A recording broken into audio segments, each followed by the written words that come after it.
यहाँ क्यों लेके आए हो? पहले वो जहाँ है वहाँ चलेंगे, चलो। ఒకసారి సిఏ గారిని కలిసి. Excuse me sir.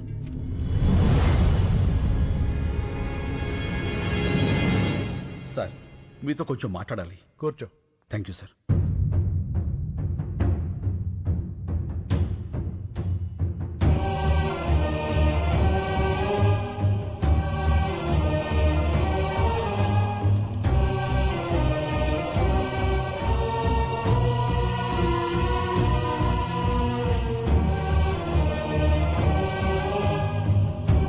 Calcutta jail నుంచి తప్పించుకున్న ఫ్రాడ్ ఇదంతా చేసింది.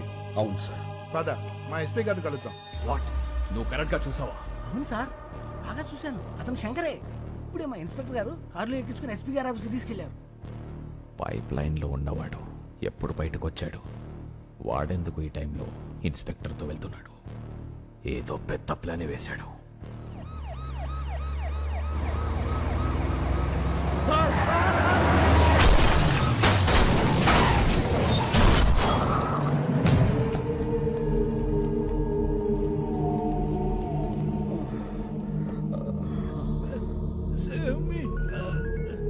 హలో సార్, ఏమైంది?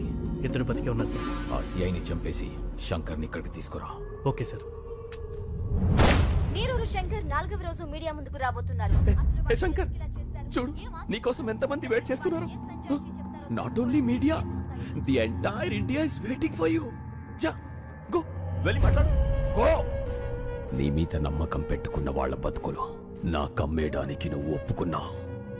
అంతలోనే ఇచ్చిన అడ్వాన్స్ ని నా మొహం మీద ఎసిరేసి వెళ్ళిపోయావు. 25 crores, 25 కోట్లు ఎలా వదిలేసావు? ఎలా? నా మనుషుల్ని చెత్త కింద కొడతావా? నా మనుషుల్ని కొట్టు, నన్ను కొట్టు, నన్ను. గాలికి కొట్టుకుపోయి కేసు ఇంకా కోర్టులోనే ఉంది.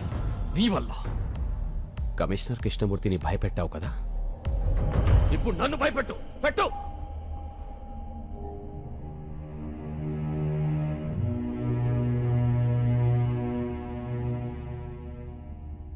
వాళ్ళు మాట్లాడతారా? వాళ్ళు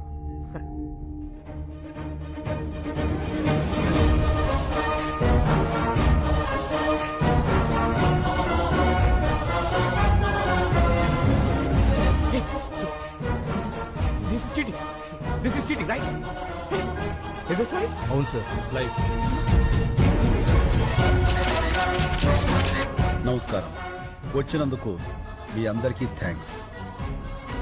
అడగండి. ఏంటండి అడిగేది? అసలు ఏంటి న్యూసెన్స్? మీ వాళ్ళ సిటీ అంత సఫర్ అవుతుందో తెలుసా? Bloody village brutes. ఏమన్నారు? విలేజ్? ఓసారి ఇటు వస్తారా?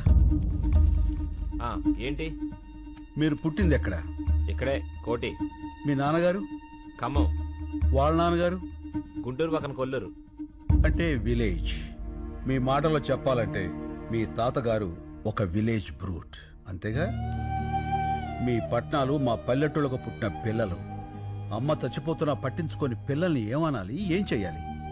మేము విలేజ్ బ్రూట్స్ కాదు, విలేజర్సే మీ రూట్స్. బూతులాపి భూమి మీద నిలబట్టం నేర్చుకో. వెళ్ళు. కరెక్ట్ గా చెప్పావన్నా.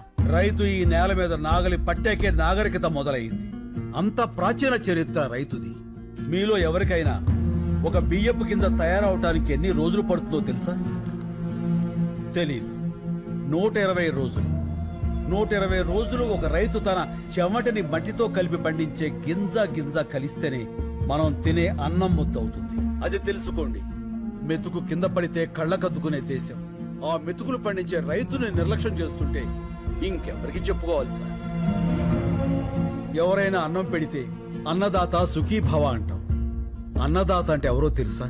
వండినవాడో వడ్డించినవాడో కాదు, పండించినవాడు. వ్యవసాయానికి మించిన సాయం ఆ దేవుడు కూడా చేయలేడు. సెల్ ఫోన్ లేకపోయినా మనం బతకగలం, టీవీ లేకపోయినా బతకగలం, ఏసీ లేకపోయినా బతకగలం. కానీ అవి తయారు చేసేవాడు కోటీశ్వరుడు. కానీ అన్నం లేకుండా మనం బతకలేము. అది పండించే రైతు మాత్రం ఎప్పటికీ పేదవాడే పేదవాడే పేదవాడే. అంటే పరిశ్రమలు రావడం తప్పంటారా? పరిశ్రమలు రావడం తప్పు కాదు, రావాలి. కానీ అవి పంట భూముల్ని నాశనం చేసి కాదు. ఎంతో బంజరు భూమి ఉంది, ఎన్నో రాళ్లగుట్లు ఉన్నాయి. కేవలం నీటి ఖర్చు తగ్గుతుందని పరిశ్రమలన్నీ నీరు ఎక్కడుంటే అక్కడికి కట్టేస్తుంటే నీటి కోసం రైతు ఎక్కడికి పరిగెత్తాలి సార్? అడుగు బాబు, ఇంకా అడుగు. మన దేశంలో గత 10 ఏళ్లగా 1,71,105 మంది రైతులు ఆత్మహత్య చేసుకున్నారు. అందులో 25,400 మంది మన తెలుగు రైతులే ఉన్నారు. అర్ధగంటకో రైతు అర్ధాంతరంగా చచ్చిపోతున్నాడంటే మీరు నమ్మగలరా? కానీ ఇది పచ్చి నిజం. చావు కూడా చులకనైతే ఆ దేశం బాగుపడదు సార్. దాదాపు 10 లక్షల మంది రైతులు పండించడం మానేసి మీ సిటీల్లో కూలీలుగా బతుకుతున్నారు. దేశానికి వెన్నుముక లాంటి రైతు మీ అపార్ట్మెంట్స్ కి వాచ్మెన్ అవుతున్నాడు. పరబ్రహ్మ స్వరూపాన్ని పండించే రైతు గుడి మెట్ల మీద విచ్చగాడవుతున్నాడు. పట్టించుకోరా? రైతులకు రుణమాఫీ చేస్తున్నారుగా. ఎక్కడ సార్? ఎంత సార్? వాగ్దానాల్లో కాదు, వాస్తవాల్లోకి రండి. కొన్ని వేల కోట్లు అప్పు చేసి చేతులెత్తేసిన ఓ కార్పొరేట్ యజమాని విదేశాల్లో స్కాచ్ తాగుతుంటే 5-10 వేలు అప్పు చేసినటువంటి ఓ రైతు పొలం గట్ల మీద పురుగుల మందు తాగుతున్నాడు. ఇది నిజం కాదా? పట్టించుకోరా? వచ్చి చూడండి సార్. కార్పొరేట్ ఇనుప చట్టాల కింద పడి పచ్చడి పొలాలు చచ్చిపోతున్నాయి. మళ్ళు తడపాల్సిన నదులు ఫ్యాక్టరీ గొట్టాల్లో పడి మురికి నీళ్లు అవుతున్నాయి.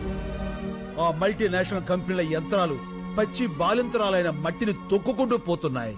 పట్టించుకోరా సార్? కానీ వాళ్ళు పెట్టే పరిశ్రమల వల్ల ఎంతో మందికి ఉద్యోగాలు వస్తున్నాయి కదా. ఏం పరిశ్రమలు సార్? పోషకాహారాన్ని మొత్తాన్ని ప్రొడక్ట్స్ గా మార్చేసే పరిశ్రమల? గుడ్లతో షాంపూలు, క్యారెట్ తో క్రీములు, సోయాతో సోపులు. 2 రూపాయల గుడ్డుని 10 రూపాయలకి, 10 రూపాయల క్యారెట్ 100 రూపాయలకి కొంటున్నారు ఆ కార్పొరేట్ వాళ్ళు. ఆ రేట్ ఇచ్చి పేదవాడు కొనగలడా? పోనీ ఆ డబ్బు రైతులకు వెళ్తుందా అంటే అది లేదు, దళారీలకు వెళ్తుంది. ధనవంతులైన దళారీలు ఇంకా ధనవంతులు అవుతున్నారు. పేదవాడైన రైతు మరింత పేదవాడు అవుతున్నాడు. పోషకాహారం దొరక్క పేద పిల్లలు, పేద వృద్ధులు జబ్బులతో విలవెల్లాడుతున్నారు సార్. ఏ ఉద్యోగమైనా సరే మనం బతకడానికి పనికి రావాలి. కానీ మన బతుకుని పాడు చేసే ఆ ఫ్యాక్టరీకి మనం పనికొస్తున్నాం. వ్యవసాయం కూడా పరిశ్రమే, రైతు శ్రమే. అది గుర్తించండి. మాది చిన్న గ్రామం సార్. 500 గడప, 5 లక్షల కోట్ల టర్నోవర్ ఉన్న కార్పొరేట్ సంస్థతో మేము పోరాడుతున్నాం.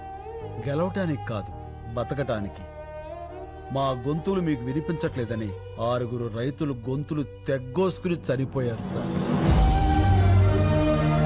ఏదో నీరూరు, ఆ ఊరి గొడవ మనకెందుకులే అనుకుంటే ఏదో ఒక రోజు ప్రతి ఊరు నీరూరే అవుతుంది సార్.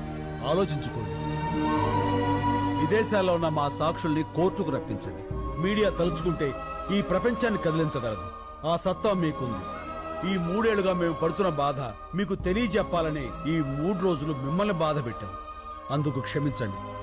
మేము చేస్తున్న ఈ పోరాటం మీకు న్యాయం అనిపిస్తే దయచేసి సాయం చేయండి ప్లీజ్. శంకర్ గారు, జర్నలిస్ట్ అంటే కేవలం రిపోర్టర్సే కాదు సార్, న్యాయానికి సపోర్టర్స్. ఇప్పటిదాకా మేము టీఆర్పీల కోసం పనిచేశాం. మా పని మేము కరెక్ట్ గా చేస్తే ఎలా ఉంటుందో ఇప్పుడు చూపిస్తాం.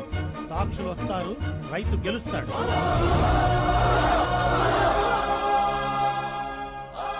Thank you.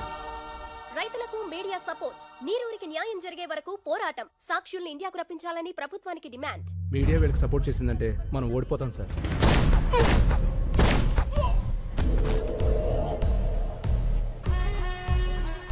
ఓడిపోతామని నీకు అనిపించినా కూడా నాకు చెప్పకూడదు. ఇప్పుడు కూడా చెప్తున్నా, గెలుపు నాదే. గెలుపుకు చేరువగా రైతులు ఏ క్షణంలోనైనా ఇండియా రానున్న సాక్షులు ముఖ్యమంత్రి అత్యవసర సమావేశానికి ఏర్పాటు చేశారు.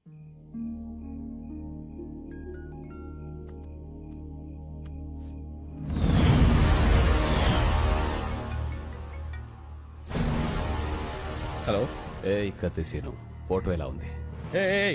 అతను మాత్రం ఏం చేయకు. సరే, ఏం చేయను. నేను చెప్పింది నువ్వు చెయ్యి.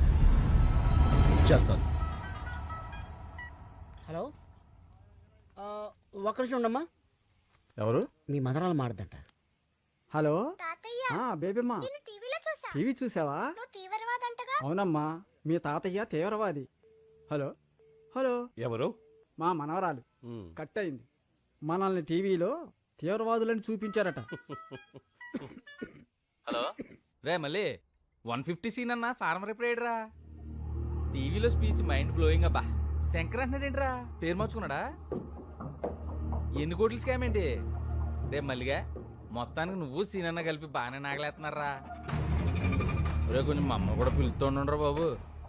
హలో హలో, మళ్ళీ సీననా? సీననా? సీనెవరు? శంకర్. శంకర్ అన్న. ఫోన్ ఇదిగో. సీన్ ఇంకా రాలేదే? వచ్చేసాడు బాబాయ్, మీరు భోజనం చేసి పడుకోండి. ఏమడిగా